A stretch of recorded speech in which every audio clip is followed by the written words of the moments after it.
नमस्कार, स्वागत आहे सर्वांचं आपल्या यूट्यूब चॅनलवरती.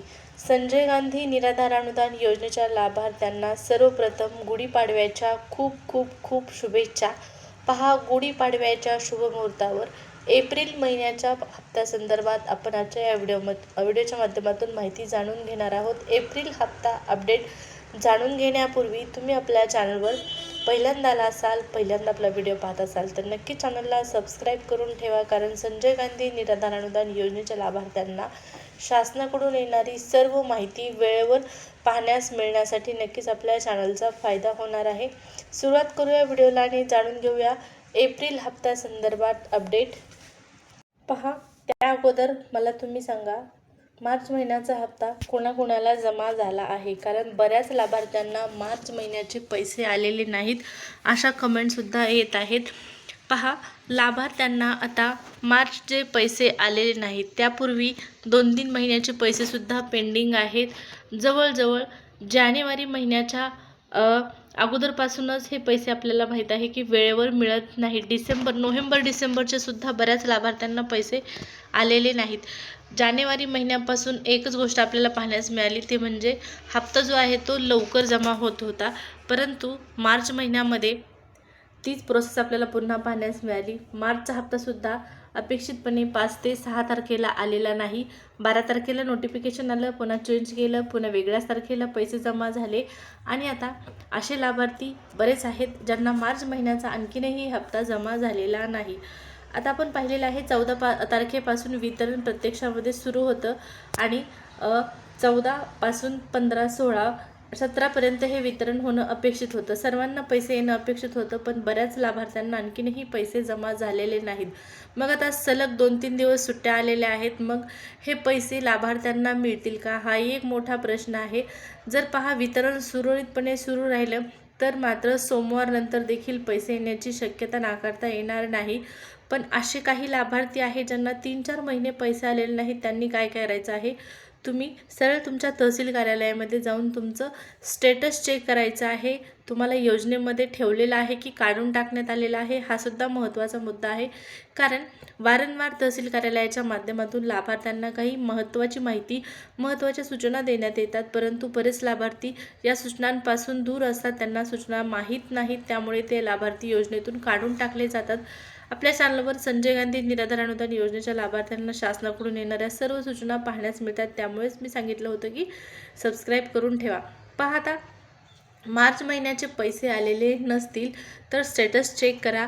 त्याचबरोबर जर सोमवारपासून वितरण होत असेल तर चांगलीच गोष्ट आहे, आणि जर सोमवारनंतरही पैसे आलेले नाहीत तर मात्र तुमच्यासाठी धोक्याची घंटा नाकारता येत नाही. काय करायचं आहे, तुम्ही सरळ डबल फॉर्म भरू शकता या योजनेसाठी, कारण तुमची KYC नसल्यामुळे, आधार लिंकिंग नसल्यामुळे, UDID कार्ड आधार लिंक नसल्यामुळे अंदाजितपणे किंवा शक्यता नाकारता येत नाही की तुम्हाला योजनेमध्ये काढून टाकण्यात आलेलं असावं. तर आता काय करायचं आहे, जर पैसे आले नसतील सुरळीतपणे 2-3 महिने तर सरळ अगोदर स्टेटस चेक करून घ्या, आणि त्या स्टेटसवरती डिपेंड आहे तुम्हाला डबल फॉर्म भरायचा आहे की नाही. आता इथपर्यंत माहिती मार्च हप्त्यासंदर्भात आपल्याला कळली आहे.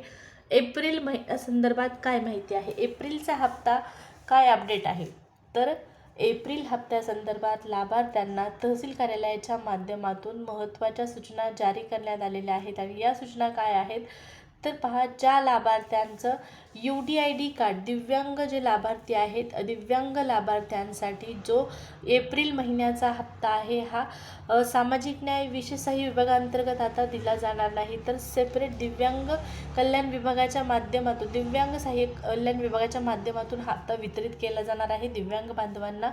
त्यामुळे दिव्यांग सहाय्यता पोर्टलवर सगळ्यात अगोदर नोंदणी करून घ्या. त्याचबरोबर सगळ्यात मोठी सूचना म्हणजे काय, तर तुमचं UDID कार्ड आधार लिंक करून घ्या. ही सगळ्यात गरजेची प्रोसेस आहे, गरजेची गोष्ट आहे. त्याशिवाय तुम्हाला योजनांचा लाभ आणि सुरळीतपणे हप्ताही वेळेवर मिळणार नाही. पहा, दिव्यांग सहाय्यक पोर्टलवरती नोंदणी केल्यावर तुम्हाला 14 वेगवेगळ्या योजनांचा सुद्धा लाभ मिळणार आहे. तर या सर्व गोष्टींचा लाभ घेण्यासाठी अगोदर पोर्टलवरती नोंदणी करून घ्या. कशा पद्धतीने नोंदणी करायची आहे, तुम्हाला पोर्टलचे काय फायदे आहेत या संदर्भात ऑफिशियल माहिती तुकाराम मुंढे साहेब यांनी सुद्धा दिलेली आहे. त्यामुळे तुम्ही या प्रोसेसला अजिबात उशीर करून घेऊ नका. लवकरात लवकर तुम्ही त्या ठिकाणी रजिस्ट्रेशन करून घ्या, जेणेकरून तुम्हाला वेगवेगळ्या योजनांचा लाभ आणि संजय गांधी निराधार अनुदान योजनेमध्ये जो लाभ तुम्हाला मिळत होता या अगोदर, तो दिव्यांग सहाय्यक कल्याण विभागाच्या माध्यमातून 2,500 रुपये आता प्रत्येक महिन्याला वेळेवर जमा होईल. आता एप्रिल महिन्यापासून बदल होऊ शकतो. पहा, दिव्यांग लाभार्थ्यांना एका वेगळ्या तारखेला पैसे येऊ शकतात आणि इतर लाभार्थ्यांना एका वेगळ्या तारखेला पैसे येऊ शकतात. आता एप्रिल महिन्याची प्रोसेस जेव्हा सुरू होईल त्यावेळेस आपल्याला ह्या गोष्टी क्लिअर होणार आहेत. दिव्यांग लाभार्थ्यांना हप्ता वितरणासाठी कोणती तारीख येते, एकाच तारखेला सर्वांना पैसे येतात का, दिव्यांगांसाठी वेगळं नोटिफिकेशन पडतं, निराधार बांधवांसाठी तर म्हणजे विधवा महिला असतील, निराधार योजनेमधील श्रावणबाळ योजनेचे लाभार्थी, वृद्धपकाळ योजनेचे लाभार्थी, या लाभार्थ्यांना एक वेगळं नोटिफिकेशन पडतं का दोघांना एकाच नोटिफिकेशनवर पैसे मिळतात, हाही एक महत्त्वाचा मुद्दा आहे. एप्रिल महिन्यासंदर्भात एप्रिल महिन्यापासून बदल झालेला आहे, आपण पाहिलेला आहे. आत्तापर्यंत जेव्हा जेव्हा संजय गांधी निराधार अनुदान योजनेचं अनुदान वाढलेलं आहे तेव्हा प्रत्येक वेळेस सर्वांचं सरसकट अनुदान वाढलं, परंतु 2025मध्ये मात्र फक्त दिव्यांग बांधवांचं 1,000 रुपयांनी अनुदान वाढलेलं आहे. त्यामुळे बऱ्याच वेळा काय झालेलं आहे, गोंधळ मागच्या 2-4 महिन्यांपासून हा गोंधळ आपल्याला पाहण्यास मिळत होता की सर्व लाभार्थ्यांना पैसे वेळेवर येत नव्हते. त्याचबरोबर काही दिव्यांगांना 2,500 यायचे एका महिन्यात, पुढच्या महिन्यात मात्र परत 1,500च यायचे. तर ही संपूर्ण गोंधळाची परिस्थिती निर्माण झालेली आहे. आता दिव्यांग सहाय्यक कल्याण विभागाची सेपरेट निर्मिती केल्याने दिव्यांगांना एका वेगळ्या तारखेला पैसे येतात का, हा एक मोठा मुद्दा असणार आहे. दिव्यांग सहाय्यक विभागाच्या माध्यमातून नोटिफिकेशन पडतं का काय प्रोसेस असते हे देखील जाणून घेणं तितकंच गरजेचं आहे. त्यामुळे सर्वांना रिक्वेस्ट आहे, चॅनलला मात्र सबस्क्राईब करून ठेवा. एप्रिल महिन्याच्या प्रोसेस जेव्हा सुरू होईल त्यावेळेस आपल्याला कळवण्यातच येणार आहे सगळ्यांना.